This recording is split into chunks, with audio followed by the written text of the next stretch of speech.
पालघर जिल्ह्यातील बोईसर तारापूर MIDC परिसरात घडलेल्या गंभीर अपघातात पोलिसांनी दाखवलेली तत्परता एका तरुणासाठी जीवनदायी ठरली आहे। डायल 112 वर कॉल येताच पोलीस हवालदार संदीप कदम अवघ्या 1 मिनिटात घटनास्थळी पोहोचले। त्या ठिकाणी एक तरुण बेशुद्ध अवस्थेत पडलेला होता आणि त्याच्या डोक्यातून मोठ्या प्रमाणात रक्तस्राव सुरू होता।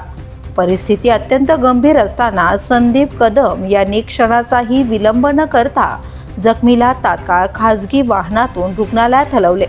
केवळ 15 मिनिटात रुग्णालयात दाखल केल्यामुळे डॉक्टरांना वेळेत उपचार सुरू करता आले आणि त्या तरुणाचा जीव वाचला।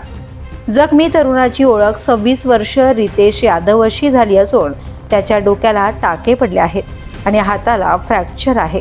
सध्या त्याची प्रकृती स्थिर आहे।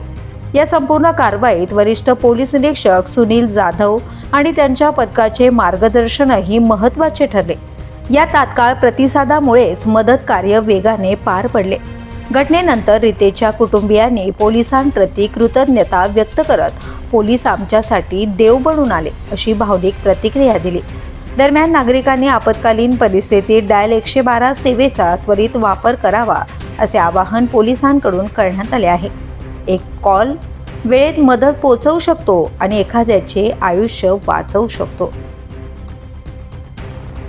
द पोलीस न्यूजसाठी चिन्नू कुमार श्रीवास्तव, पालघर।